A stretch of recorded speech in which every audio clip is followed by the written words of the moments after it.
weeks ago, I made a video about myths, legends, folk tales, and how to tell the difference between them, which I will link to in the description, so feel free to check it out if you haven't yet. Now, as I was making that video, I ended up thinking a lot about Once Upon a Time, which is a TV show that I used to watch a lot of back in the day. Once Upon a Time claimed to be a show about fairy tales, and to be fair, it did include a lot of fairy tale characters. However, it also included a lot of characters that did not come from fairy tales.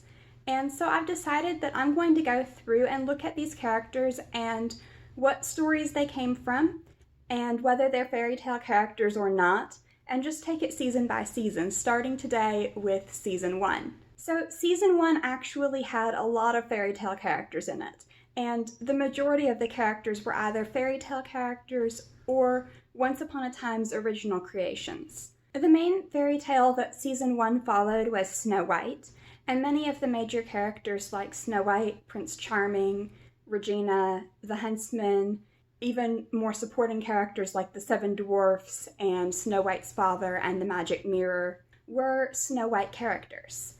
So in that sense, a lot of the major players from Once Upon a Time not only come from fairy tales in general, but come from one specific fairy tale. However, there were others that were introduced as well. For instance, we meet Little Red Riding Hood and her grandmother. We meet Rumpelstiltskin. At this point, we don't see the actual fairy tale Rumpelstiltskin play out, but we do get to know him, and he's clearly the character from that fairy tale. And Cinderella actually kind of plays the role of the miller's daughter in this season, although we meet the actual miller's daughter later on. Rumpelstiltskin is also revealed to be the Beast from Beauty and the Beast, and we meet Belle and her father, who are also fairy tale characters, although I want to point out Gaston actually did not exist in older versions of the fairy tale. He is mostly a Disney creation. Now, there is a version of Beauty and the Beast where Belle, or Beauty, had suitors that she was not interested in marrying, but Gaston, as he exists as kind of this obnoxious villain that wants the Beast dead and wants to force Belle to marry him, that's mostly a Disney thing. So we're not going to count Gaston as a fairy tale character, we're just going to count him as a Disney character.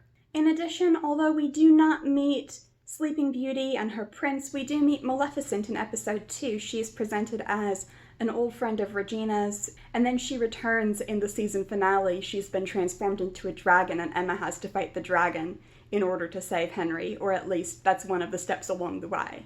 And then finally, we also meet Hansel and Gretel. We meet them in the Enchanted Forest, and then we meet their Storybook counterparts, Nicholas and Ava, in the present day. So we meet quite a few fairy tale characters.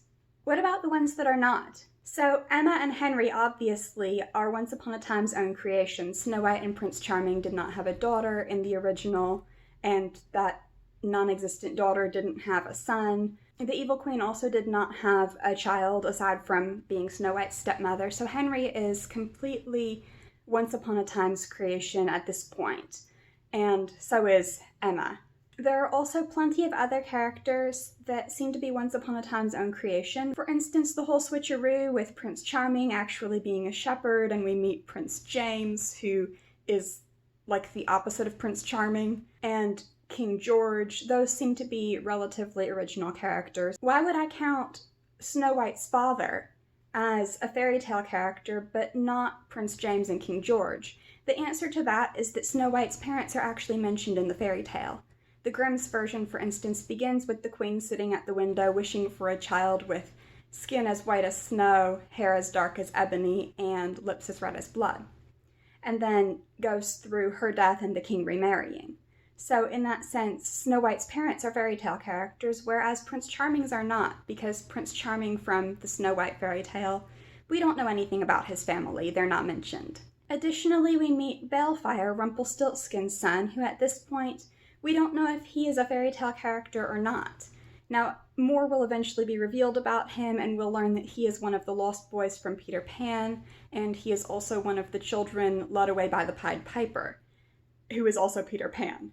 But at this point, he just seems to be Once Upon a Time's own original idea of Rumpelstiltskin, who asks for people's firstborn, having a son who he actually gave up in order to hold on to his power. And then Regina's parents and Dr. Whale are also characters that We don't know a lot about at this point, and we can't really say if they're fairy tale characters or not. It's kind of implied that Cora is the miller's daughter from Rumpelstiltskin, but it's not said at this point.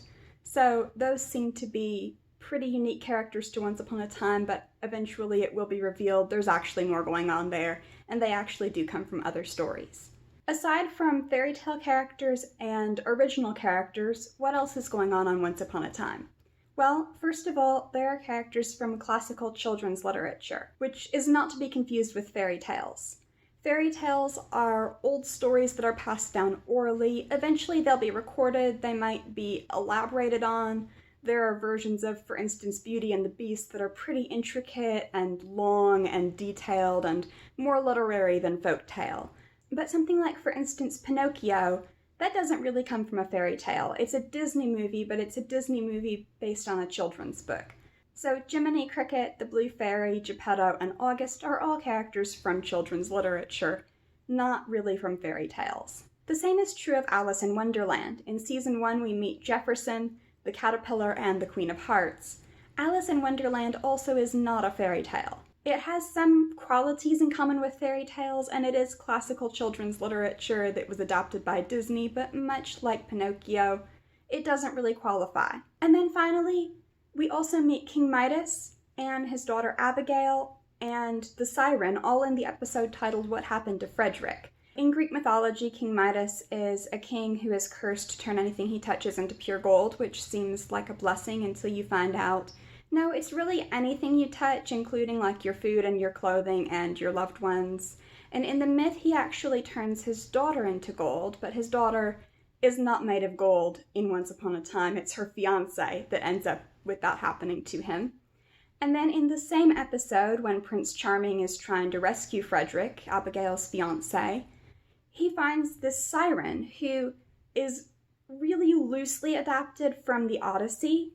Now, she's not at all like the sirens in the Odyssey. They were bird women that sang beautiful songs that lured men to their deaths, whereas this one seems to be some kind of water spirit. She's not a mermaid, but she appears out of the water, and she says things to him, and she takes on the form of Snow White, which is supposed to kind of lure him in, and he's able to resist that. So it's very similar to Odysseus and the Sirens, even though it's not really an authentic mythological siren. We're going to count all of those as coming from Greek mythology. So where does that leave us? Well, of all of the stories told, we're not going to count the original characters because they don't really come from anywhere other than the Once Upon a Time writer's own imagination. But of the ones that are adapted from something else, we have 7 fairy tales. We have Snow White, Rumpelstiltskin, Beauty and the Beast, Sleeping Beauty, Cinderella, Hansel and Gretel, and Little Red Riding Hood. We also have 2 stories from classic children's fiction, Pinocchio and Alice in Wonderland. We have 1 type of mythology represented, and we have 1 character that's purely Disney, that being Gaston. As you can see, there were a lot of fairy tales in Once Upon a Time at the beginning, but there were also characters from other kinds of stories, even at that point, and there was a lot of blurring the lines between what's a fairy tale and what's not, particularly when it comes to things that Disney had adaptations of. I hope you enjoyed this video. I'll be making more of these to talk about seasons 2 through 7, and then 1 wrap-up at the end to just kind of sum it all up and look at overall percentages and trends. I normally post videos once a week, but while I do these, I'll be posting twice a week, so look forward to another one very soon.